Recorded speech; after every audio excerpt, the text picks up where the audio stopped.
ठीक है।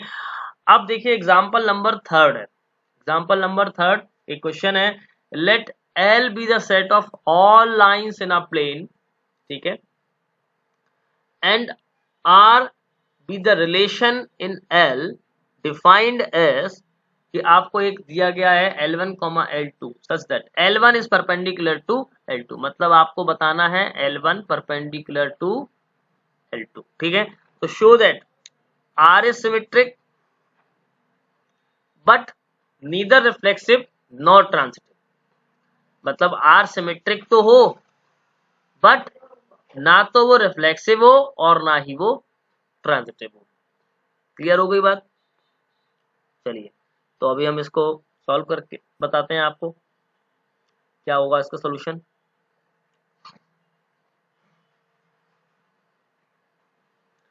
अब देखिए एक सिंपल सी बात है, अगर मैं आपसे एक बात कहूं कि जो आपको रिलेशन बताना है, परपेंडिकुलर का क्या मतलब कंसेप्ट है, पहले तो हम परपेंडिकुलर का कंसेप्ट समझ लें, ठीक है। कोई भी प्लेन है और उस प्लेन में एक लाइन दी गई है, तो अगर हम परपेंडिकुलर का कंसेप्ट समझें तो एक आपके लिए उसको बेस दी गई होगी और ये लाइन है, ठीक है। तो बेसिकली इसका कंसेप्ट है परपेंडिकुलर, और परपेंडिकुलर का मतलब ये है कि ये जब लाइन बेस पर वो होगी, उस किसी पर परपेंडिकुलर होगी तो 90 डिग्री का एंगल बनना चाहिए, ठीक है। अगर बेस पर जो भी लाइन परपेंडिकुलर है तो लाइन का एंगल क्या बनना चाहिए, 90 डिग्री, परपेंडिकुलर का 90 अंश का कोण बनना चाहिए, ठीक है। अब एक सिंपल सी बात आप बताइएगा कि कोई भी लाइन किसी भी लाइन के परपेंडिकुलर तभी होगी जब उसके लिए दूसरी लाइन हो, यानी कम से कम दो लाइन की रिक्वायरमेंट होगी, कम से कम दो लाइन की रिक्वायरमेंट होगी, तभी हम ये बात कह सकते हैं कि वो परपेंडिकुलर होगी। पर रिफ्लेक्सिव में तो ऐसा हो ही नहीं सकता, कोई भी लाइन किसी भी खुद की परपेंडिकुलर नहीं हो सकती। यानी कि अगर हम बात करें रिफ्लेक्सिव रिलेशन की, देखिए रिफ्लेक्सिव रिलेशन की हम बात करेंगे, रिफ्लेक्सिव की जब हम बात करेंगे तो हम क्या कह सकते हैं, आर नॉट रिफ्लेक्सिव। वाई? क्योंकि कोई भी लाइन, मान लीजिए L1 लाइन हमने ले ली, अगर L1 लाइन को हमने ले लिया तो L1 can not perpendicular to itself. भाई अगर हमने ये लाइन ले ली, ये लाइन ले ली सपोज दैट, तो क्या ये लाइन खुद की परपेंडिकुलर हो सकती है? नहीं, जब तक कि इसके लिए कोई दूसरी लाइन की रिक्वायरमेंट ना हो तब तक हम नहीं बता सकते। उसमें भी कंडीशन है 90 डिग्री का एंगल बनना चाहिए। अब अगर हम दो लाइंस को लेंगे तो हम जरूर उसका रिलेशन स्टैब्लिश कर पाएंगे, ठीक है। चलिए रिफ्लेक्सिव नहीं है, अब सिमेट्रिक देख लेते हैं। अब मान लीजिएगा मैंने कोई भी लाइन ले ली सपोज दैट, ठीक है, कोई भी लाइन ले ली, मान लो एक लाइन ले ली मैंने, मैं एक्चुअली में लाइन आपके लिए ड्रॉ ही कर देता हूं। तो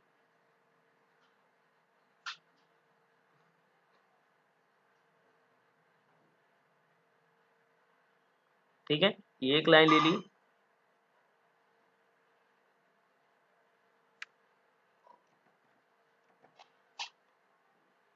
और ये एक लाइन ले ली, ठीक है। अब देखिए, देखिए ये हो गई एक L1 लाइन और ये हो गई एक हमारी L2 लाइन, ठीक है।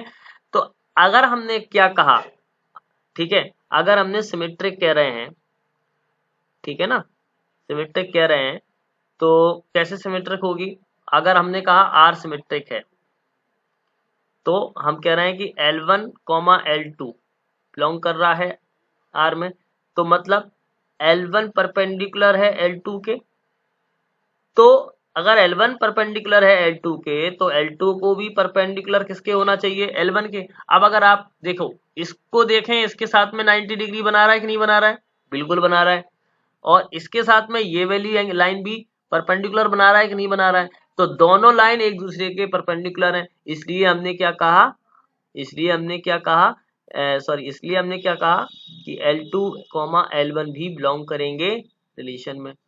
इसको बिलोंग करना ही पड़ेगा क्योंकि इस लाइन के परपेंडिकुलर ये लाइन है और इस लाइन के परपेंडिकुलर ये लाइन है, क्योंकि यहाँ पे क्या बन रहा है, 90 डिग्री का एंगल। अब हम एक और तीसरी लाइन लेंगे कि आपको ये बताएंगे कि तीसरी लाइन क्यों लेंगे। ठीक है, देखिए मैं एक और तीसरी लाइन अभी आपके सामने लूंगा। ठीक है, मान लीजिएगा ये मैंने एक और लाइन ले ली और इसका नाम मैं रखूंगा L3 सपोज। ठीक है, ट्रांजिटिव की प्रॉपर्टी देखनी है हमको, तो ट्रांजिटिव की प्रॉपर्टी देखेंगे कैसे।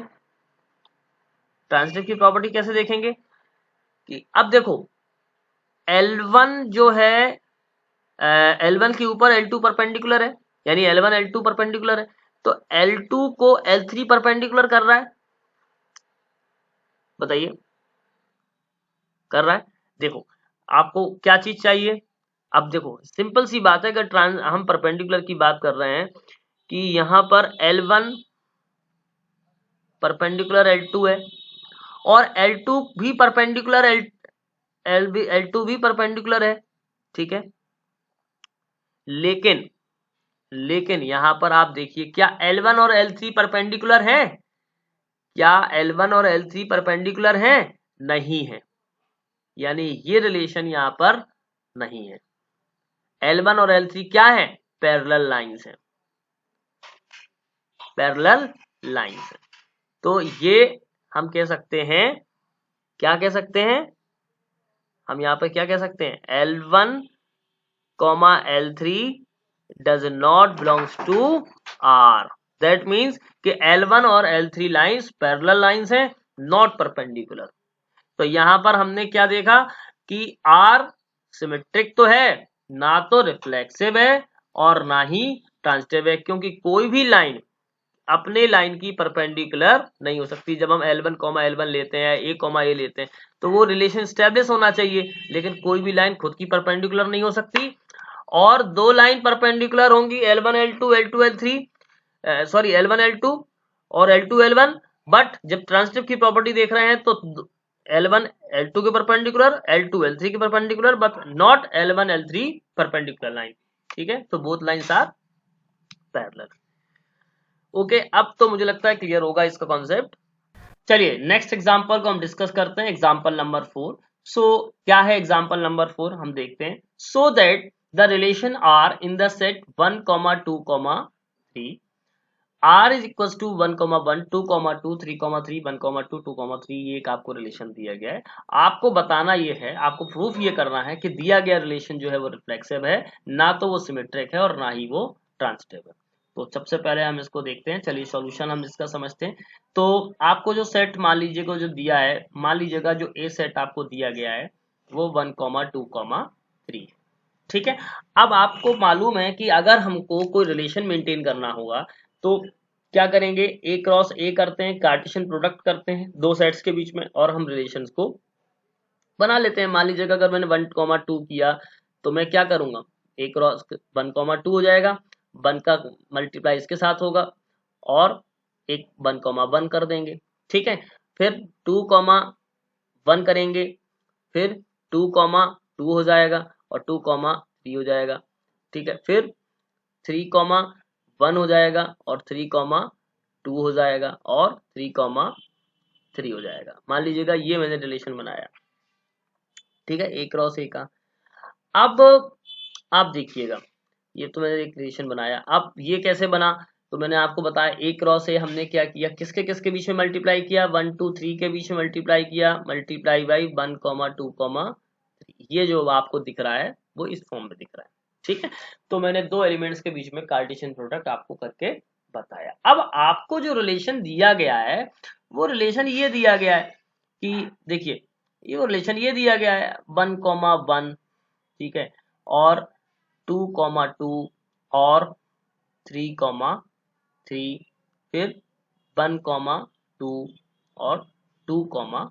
तो ये आपको दिया गया है। इसमें से कुछ ऑर्डर्ड पेयर्स हम कह सकते हैं उठा लिए गए, जैसे 1, 2 उठा लिया, 2, 3 उठा लिया, 1, 1 उठा लिया, 3, 3 उठा लिया और 2, 2 उठा लिया। तो अब आपको बताना ये है कि क्या ये रिलेशन रिफ्लेक्सिव है, सिमेट्रिक है या ट्रांजिटिव है, या सिर्फ रिफ्लेक्सिव है, सिमेट्रिक ट्रांजिटिव नहीं है, ठीक है, तो ये आपको प्रूफ करना है।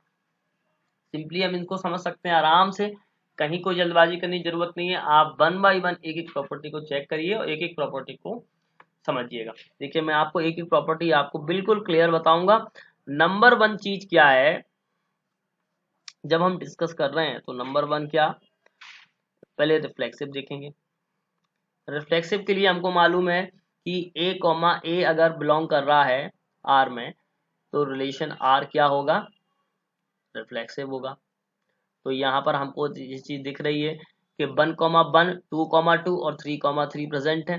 तो हम कह सकते हैं कि 1,1, 2,2 और 3,3 बिलोंग कर रहे हैं रिलेशन में। क्लियर। सो हम क्या कह सकते हैं, number one symmetric, sorry reflexive तो प्रूफ कर दिया। सो हम क्या कह सकते हैं, इसलिए आर इज रिफ्लेक्सिव। ठीक, एक बात तो क्लियर हो गई। अब दूसरी प्रॉपर्टी जब है हम प्रूव करने जा रहे हैं, तो दूसरी प्रॉपर्टी को कैसे प्रूव करेंगे इसको समझते हैं। मान लीजिएगा आपको सिमेट्रिक करना है।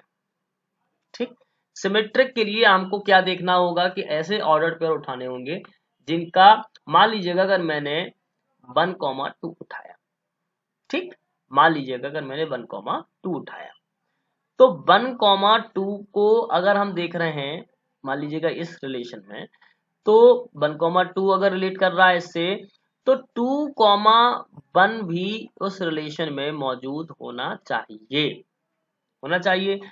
बट यहाँ पर 2,1 does not belongs to R, तो यहाँ पर आर जो है वो सिमेट्रिक नहीं होगा। R is not symmetric. तो आप ऐसे सभी एलिमेंट्स को चेक कर सकते हैं चाहे तो। जैसे मान लीजिएगा 2,3 उठाएं, तो 2,3 को भी अगर हम देखें, तो 2,3 का 3,2 1 होना चाहिए। ठीक है, मान लीजिएगा अगर मैंने 3 उठाया, ठीक है, मान लीजिएगा 2,3 उठाया, तो 2,3 बिलोंग कर रहा है अगर इसमें, तो सॉरी 2,3 बिलोंग कर रहा है, तो 3,2 होना चाहिए, 3,2 को बिलोंग करना चाहिए, ऐसा मान लीजिएगा। मैं यहाँ पर ऐसा बोल देता हूँ, तो 3,2 को बिलोंग करना चाहिए रिलेशन में, जो कि नहीं हो रहा है। तो यहाँ पर ना तो 3,2 मिल रहा है, न यहाँ पर 2,1 मिल रहा है, तो यहाँ पर हम क्या कह सकते हैं, सिमेट्रिक नहीं है। ठीक, ये चीज क्लियर है। अब देखो आपने सारे ऑर्डर 1,1, 2,2, 3,3 तो सिमेट्रिक भी हैं और रिफ्लेक्सिव भी हैं। अगर हम इन दोनों को चेक करेंगे तो ये भी हैं, लेकिन ये दोनों जो ऑर्डर्ड पेयर हैं, इनके इनके जो है अपोजिट पेयर यहाँ पर उपलब्ध नहीं है। क्लियर, ये बात समझ में आ गई। अब आपको अगला जो चेक करना है वो क्या करना है, ट्रांजिटिव चेक करना है। तो ट्रांजिटिव कैसे चेक करेंगे, देखो मैं यहाँ पर ही आपको ट्रांजिटिव की प्रॉपर्टी बता देता हूँ सिंपली, जब हम ट्रांजिटिव समझे। देखिए थर्ड वन है कि हम ट्रांजिटिव भी समझ लेते हैं। ट्रांजिटिव के लिए क्या करना है, ट्रांजिटिव में आपको अगर मैंने कहा कि 1,2 रिलेटेड हैं, बिलोंग कर रहे हैं आर में, और 2,3 अगर बिलोंग कर रहे हैं आर में, तो क्या होना चाहिए, 1,3 बिलोंग करना चाहिए आर में, जो कि नहीं है। देखिए आप 1,3 इज मिसिंग, 1,3 यहाँ पर अगर नहीं, ये क्या है, ये वाला जो पेयर है वो इस वाले रिलेशन से मिसिंग है, तो ये ट्रांजिटिव नहीं है, ट्रांजिटिव नहीं है, इसलिए ट्रांजिटिव नहीं है, इसलिए सिमेट्रिक नहीं है, क्योंकि इसके पेयर्स मौजूद नहीं है। अगर किसी रिलेशन में इनके पेयर मौजूद नहीं है, तो ये ना तो सिमेट्रिक हो रहा है और ना ही ये ट्रांजिटिव हो रहा है। मतलब हर वो एलिमेंट उसका फॉलो करना चाहिए जो उस रिलेशन में दिया गया है, otherwise given relation symmetric, transitive या रिफ्लेक्सिव नहीं होगा। कोई भी पेयर उसमें अगर उसमें एक भी पेयर अगर उसमें मिसिंग है, तो आप उस रिलेशन को सिमेट्रिक, ट्रांजिटिव या रिफ्लेक्सिव नहीं कह सकते, रिलेशन की वो प्रॉपर्टी में नहीं हो सकता। ठीक है, तो इसलिए जो है हर पेयर को मौजूद होना बहुत अनिवार्य है। Is that clear. तो अब आपको समझ में आ गया होगा कि जो दिया हुआ रिलेशन है वो उसमें मौजूद है या नहीं है। क्लियर? ओके, चलिए नेक्स्ट मूव करते हैं। अब हम समझते हैं एग्जाम्पल, नेक्स्ट एग्जाम्पल नंबर 5 है। तो ये क्या कह रहा है, एग्जाम्पल नंबर 5 क्या कह रहा है, देखिए, show that the relation R in the set Z of integers given by, आपको प्रूव करना है कि एक रिलेशन आर जो कि सेट यानी जेड, यानी कि जेड जो है वो इंटीजर्स का सेट होता है, और उस पर आपको बताना ये है कि क्या ये रिलेशन इक्विवेलेंस रिलेशन है। तो सबसे पहले तो मैं आपको बता दूं, इंटीजर्स नंबर हम जानते हैं, -7, -6, -5, है ना, ऐसे 0, 1, 2, 3, 5, यानी वो सेट इंटीजर्स का जिसमें सिर्फ और सिर्फ न्यूमरल पार्ट हो, ठीक है, इंटीग्रल पार्ट हो, इंटीग्रल पार्ट हो, इंटीग्रल पार्ट को हम इंटीजर कहते हैं, जिसमें फ्रैक्शनल ना हो, ठीक है। तो हमको इस बात का ध्यान रखना होगा, क्योंकि जब हम डिवाइड करेंगे तो पॉइंट्स में वैल्यू आएंगी, तो आपको वही ऐसे पेयर लेने हैं जो सिर्फ इस रिलेशन को फॉलो करें। मतलब कि अगर मैं a माइनस बी करूंगा तो 2 से डिवाइड होने पर इंटीजर नंबर ही आना चाहिए। अगर इंटीजर नंबर नहीं आएगा तो आप उस पेयर को नहीं ले सकते उस रिलेशन। Is that clear? ये मैं अभी आपको क्लियर करता हूं। तो इंटीग्रल पार्ट होना चाहिए, यहाँ पर फ्रैक्शनल पार्ट को हम कंसीडर नहीं करते, फ्रैक्शनल पार्ट को कंसीडर नहीं करेंगे। क्लियर? तो ये मैंने आपको एक बेसिक इंफॉर्मेशन अभी जो होनी चाहिए वो मैंने आपको दे दी। अब हम इसको प्रूव करेंगे, तो सॉल्यूशन पे हम ध्यान देंगे जरा। इसके सॉल्यूशन पे नंबर 1 प्रॉपर्टी है, फर्स्ट वन इज रिफ्लेक्सिव। अब रिफ्लेक्सिव में देखिए सिंपल सी बात है, मैंने आपको बताया कि अगर R क्या है, रिफ्लेक्सिव है। इफ R इज रिफ्लेक्सिव, ठीक है, तो हमको क्या बताना है कि जो 2 है वो डिवाइड करे किसको, a माइनस ए को। तो 2 डिवाइड्स किसको, a माइनस ए को, for all a belongs to z। ठीक है, समझ में आ गई बात? कैसे? चलिए मैं ले लेता हूं, मान लीजिएगा कोई भी इंटीजर्स का सेट ले लेता हूं, मान लीजिएगा मैंने 2 ले लिया, ठीक है।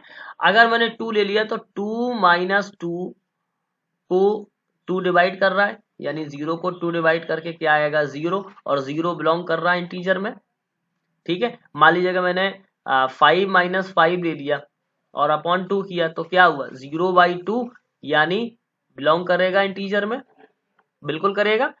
तो ये चीज हमको ध्यान रखनी है, ठीक है। तो रिफ्लेक्सिव हो गया। आप देखिए रिफ्लेक्सिव हो गया, नंबर सेकेंड रिफ्लेक्सिव हो गया, सिमेट्रिक हो गया, सिमेट्रिक देख लेंगे हम, ठीक है। रिफ्लेक्सिव हमने प्रूव कर लिया। अब समझें कि सिमेट्रिक में हमको क्या देखना है कि अगर, पहले तो प्रॉपर्टी देख लेते हैं, if a comma B belong कर रहा है R में, देन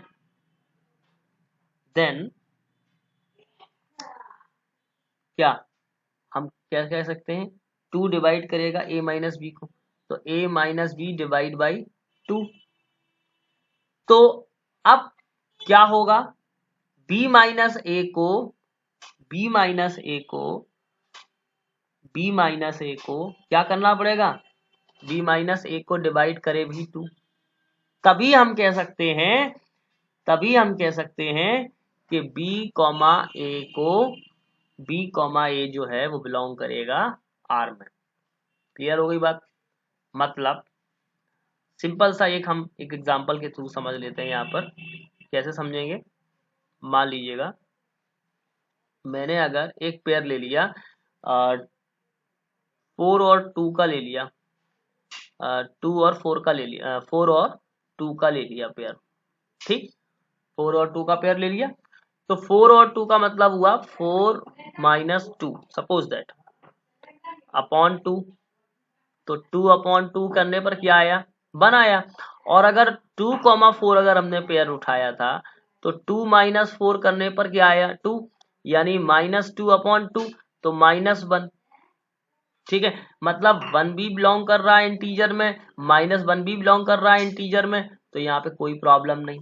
लेकिन हमको ऐसा नहीं कर सकते कि मान लीजिएगा मैंने कोई एक पेयर ले लिया, मान लीजिएगा 2 और 3 ले लिया, सपोज दैट, ठीक है, 2 और 3 ले लिया। अब मान लो 2 - 3 करने पर 2 कितना आया, 2 - 3 कितना आया, माइनस का 1, है ना, अपॉन 2, तो 0.5 जो है, जो आया वो डज नॉट बिलोंग करेगा इंटीजर्स में, does not belong to integers. समझ में आ रही बात? या मैं कोई भी और मान लीजिएगा, सपोज दैट कि मैंने 2,7 ले लिया, सपोज कोई भी एलिमेंट ले लिया, मतलब कोई भी पेयर ले लिया, तो 2 - 7 करने पर क्या आ रहा है, 7 - 2 यानी -5 अपॉन 2, यानी 2.5 माइनस का, और ये डज नॉट बिलोंग टू। तो इस बात का ध्यान हमको रखना पड़ेगा कि हम वही पेयर ले सकते हैं इस एग्जाम्पल में जो पेयर इंटीजर में, मतलब जिसका रिजल्ट भी जो आए वो इंटीजर में ही आए,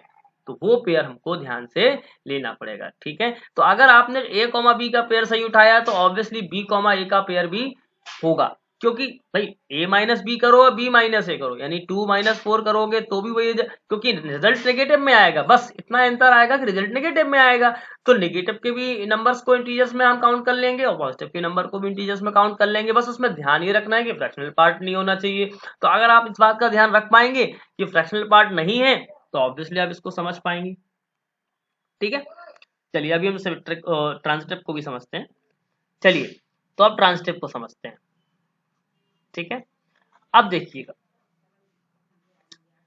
ट्रांजिटिव के लिए हमको क्या देखना पड़ेगा, ट्रांजिटिव के लिए हमको क्या देखना पड़ेगा, if if a, b belongs to R and, हम कह सकते हैं and b, c belong R।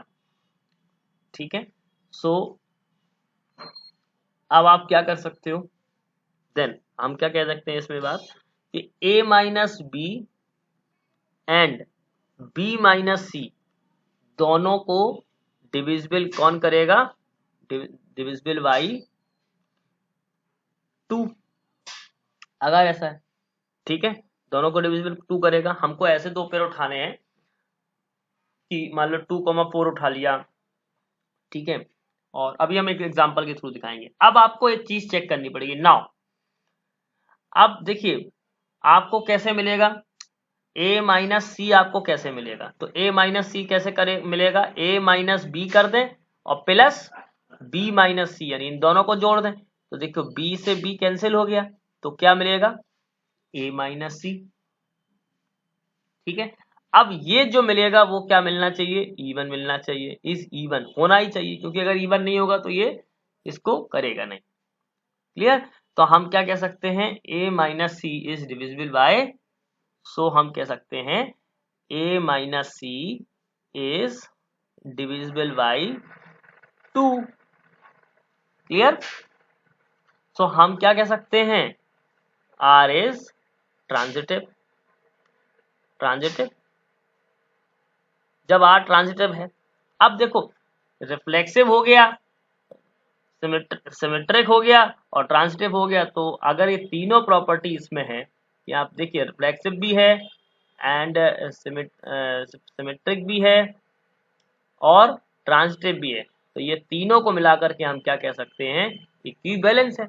अब हम देखो इक्विवेलेंस के भी कोई एग्जांपल आपको लेकर के और अच्छे से एक्सप्लेन कर देते हैं, तो आपको समझ में आ जाए। चलिए मान लीजिएगा कि मैंने कहा 2,4 बिलोंग कर रहा है R में और 4,6 भी बिलोंग कर रहा है R में। तो देखिएगा अब आपको क्या होना चाहिए, 2,6 भी बिलोंग करना चाहिए, तो मतलब आपको 2, अगर 6 बिलोंग कर रहा है R में तो कैसे शो होगा, देखिए 2 - 4 प्लस 2 - 4 प्लस 4 माइनस 6, तो 2, 4 और 4 कैंसिल हो गए, तो क्या मिला 2 माइनस 6, जो कि अगर 2 से डिवाइड करेंगे तो क्या आएगा, 6 माइनस 2 यानी -4, 2 आएगा ना, -4 अपॉन 2, तो क्या मिला -2, जो कि क्या मिला इवन मिला। तो इस चीज को आप यहाँ से प्रूव भी कर सकते हो, एग्जाम्पल्स के थ्रू भी आप एग्जाम्स में भी दिखा सकते हो। बोर्ड एग्जाम में इस तरह के कई बार क्वेश्चन पूछे जाते हैं और ये बहुत ही इंपॉर्टेंट क्वेश्चंस होते हैं, चाहे वो बोर्ड एग्जाम में हो, अगर आपके स्कूल के करिकुलम में भी क्वेश्चन हो तो भी ये सवाल बहुत पूछे जाते हैं, और कॉम्पिटिटिव एग्जाम्स में भी इन क्वेश्चंस को पूछा जाता है। तो वहां पर जब आपकी प्रैक्टिस इतनी ज्यादा हो जाएगी इन क्वेश्चंस को करने की, तो ऑब्वियसली आप इनको झटके में कर लोगे, आप तुरंत बता दोगे कि हाँ ये वाला है इक्विवेलेंस रिलेशन या नहीं है। ऑप्शंस वहां पर दिए होंगे कि रिफ्लेक्सिव है, सिमेट्रिक है, इक्विवेलेंस है, या रिफ्लेक्सिव सिमेट्रिक है, ट्रांसिटिव नहीं है। तो इस तरीके से ऑप्शंस दिए होंगे। तो मुझे लगता है कि एक बार आपके कंसेप्ट अगर क्लियर हो जाएंगे तो आपको ऐसे क्वेश्चन को करने में बिल्कुल भी प्रॉब्लम नहीं आएगी। आई होप कि अब आपको समझ में आ गया होगा रिफ्लेक्सिव, सिमेट्रिक एंड ट्रांसिटिव। एक और एग्जांपल को हम ले लेते हैं इसी सीरीज में। नेक्स्ट एग्जांपल है let R be the relation defined by. अब एक रिलेशन आपको दिया गया है, सॉरी सेट आपको डिफाइन, जिस सेट पर डिफाइंड है वो उस रिलेशन को हम ले रहे हैं। तो सेट क्या है कि 1 2 3 4 5 6 7, ठीक है, by R a comma b, both a and b are either odd or even. तो ये आपको बताना है कि ए और बी जो है वो या तो ऑड होंगे या फिर इवन, ठीक है। तो ये आपको एक रिलेशन में दिया गया है कि जो भी भाई 1 2 3 4 5 6 7 अब कोई नेचुरल नंबर का सेट दिया गया है, नेचुरल नंबर का सेट दिया गया है या इंटीजर नंबर का सेट दिया गया, तो पहले तो ऑड क्या होते हैं, ऑड में हम बता देंगे 1 3 5 7, ठीक। इवन क्या होते हैं, तो 2 4 6 ये होंगे। लेकिन अब एक चीज, एक और बात कि इवन क्या होंगे, इवन का मतलब जो भी नंबर डिवाइड करने, देखिए नंबर जो है 2 से डिवाइड हो जाए, नंबर जो है वो 2 से डिवाइड हो जाए उसको आप इवन कहोगे। और जो नंबर 2 से डिवाइड होकर के क्या मतलब इंटीजर पार्ट ना दे, यानी इंटीग्रल पार्ट आना चाहिए, इंटीग्रल पार्ट होना चाहिए उसमें डिवाइड होने के बाद में। और जिस नंबर में 2 को डिवाइड करने पर इंटीग्रल पार्ट ना आकर के इंटीग्रल के साथ साथ फ्रैक्शन भी आ जाए, तो फिर वो नंबर इवन नहीं होता, वो ऑड नंबर होगा, ठीक। तो और तो एक तो बात हमने ऑड और इवन की बता दी। अब आपको सवाल जो दिया गया है वो ये दिया गया कि एक सेट दिया गया है और आपको रिलेशन दिया गया कि कहा गया कि both a and b are either, या तो ए और बी में से कोई एक तो ऑड होगा या फिर इवन होगा, so that R is the equivalence relation. आपको ये भी शो करना है कि ये आर जो है वो इक्विवेलेंस रिलेशन होगा।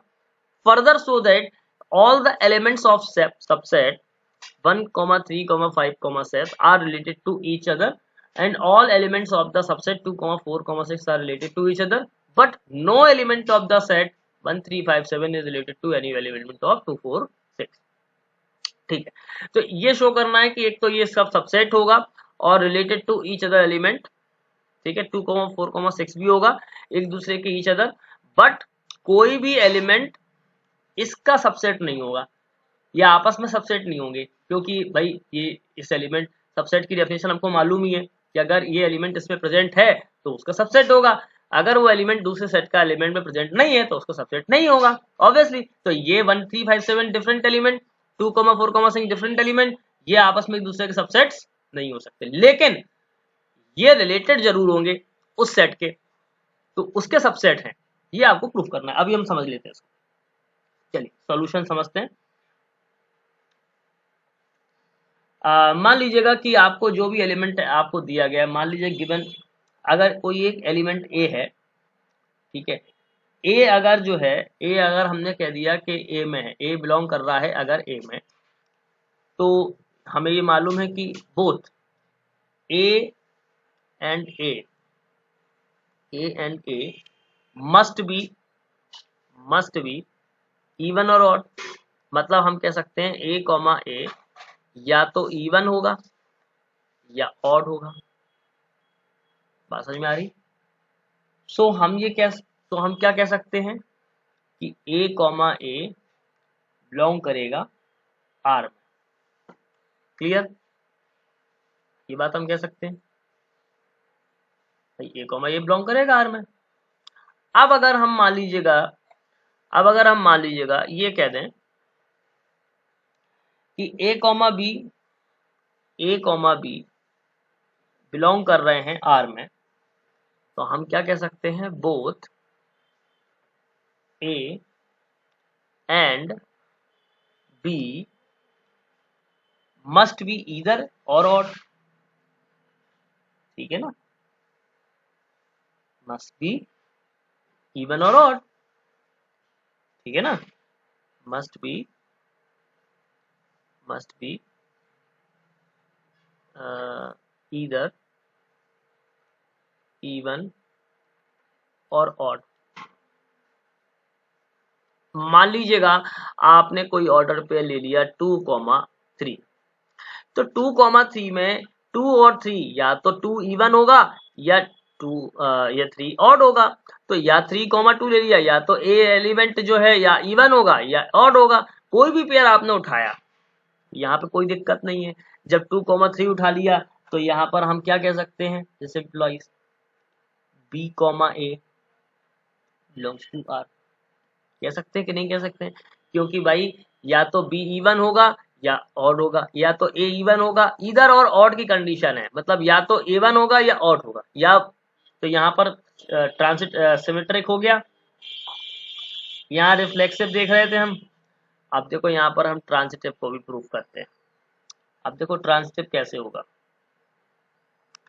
ट्रांसिटिव के लिए क्या होगा, अगर मैंने मान लीजिएगा ए कॉमा बी बिलोंग किया आर में and b comma c belong कराया आर में, तो हमने एक चीज देखी क्या, कि ए बी और सी, ये जो तीनों एलिमेंट हम ले रहे हैं मस्ट बी क्या होंगे, या तो इवन होंगे या ऑड होंगे।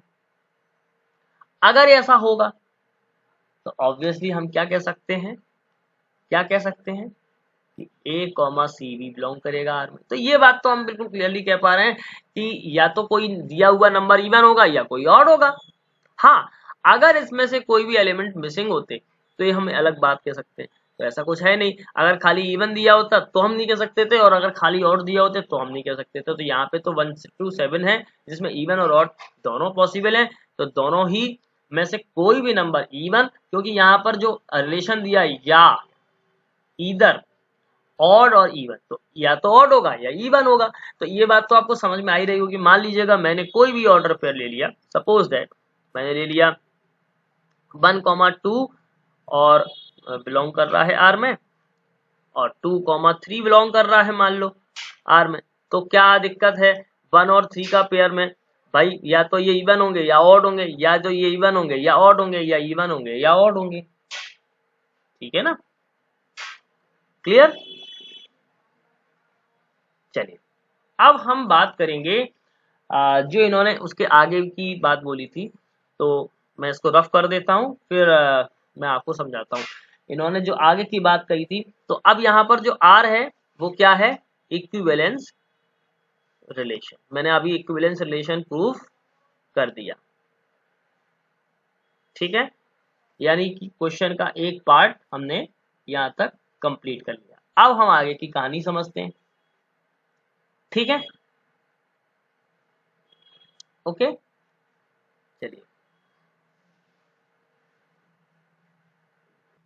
चलिए इक्विवेलेंस तो हमने प्रूफ कर लिया। अब देखिए ये क्या कह रहा है, show that the all elements of the subset 1 3 5 7 are related to each other and all the elements of 2 4 6 are.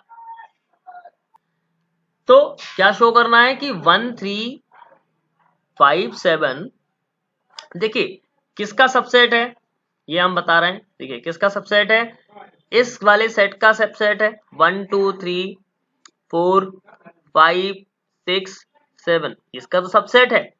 ठीक है, और 2 4 6, ठीक है, ये किसका सबसेट है, इसका सबसेट है। 1 2 3 4 5 6 7, वो यही तो कह रहे हैं कि all the elements of this set is subset of this set, और all the elements of this set subset of this subset. लेकिन क्या कह रहा है कि बट नो अदर एलिमेंट 1 3 5 7, यानी 1 3 5 7 is not subset of 2 4 6। why? क्योंकि ये इवन दिए हुए हैं, ये इवन नंबर्स हैं, ठीक है ना, और ये क्या है, ऑड नंबर्स हैं। तो जब ऑड है, ये ऑड एलिमेंट्स हो गया, ये इवन एलिमेंट्स हो गए, तो कैसे सबसेट होंगे, जो कि डिफरेंट डिफरेंट एलिमेंट्स हैं। तो यही आपको प्रूफ करना था, तो हैंस प्रूव्ड। तो इस तरीके से अभी हमने सेट में जो प्रॉपर्टीज थी, यानी रिलेशंस की जो प्रॉपर्टीज थी, वो हमने समझी अभी। और इसमें हमने आपको रिफ्लेक्सिव, सिमेट्रिक, ट्रांजिटिव और इक्विवेलेंस रिलेशन, इन सभी के बारे में आपको क्वेश्चन भी समझाए, कॉन्सेप्ट भी बताया। नेक्स्ट क्लास में हम इससे रिलेटेड थोड़े और प्रैक्टिस प्रॉब्लम करवा देंगे आपको, ताकि आपकी प्रैक्टिस भी हो जाएगी और आपको जो भी हल्के फुल्के डाउट्स भी होंगे वो मैं उन क्लासेस में आपसे डिस्कस कर लूंगा। और एग्जाम्स में किस तरह से क्वेश्चन पूछे जाते हैं, बोर्ड एग्जाम में किस तरीके से क्वेश्चन पूछे जाते हैं, वो सभी भी हम आपसे डिस्कस करेंगे। तो नेक्स्ट क्लास में हम इससे रिलेटेड जो प्रैक्टिस प्रॉब्लम्स होंगी वो आपसे डिस्कस भी करेंगे, और आपको भी मैं कुछ क्वेश्चंस प्रैक्टिस के लिए दूंगा, ताकि आपके में भी कॉन्फिडेंस आ जाए। ठीक है, थैंक यू।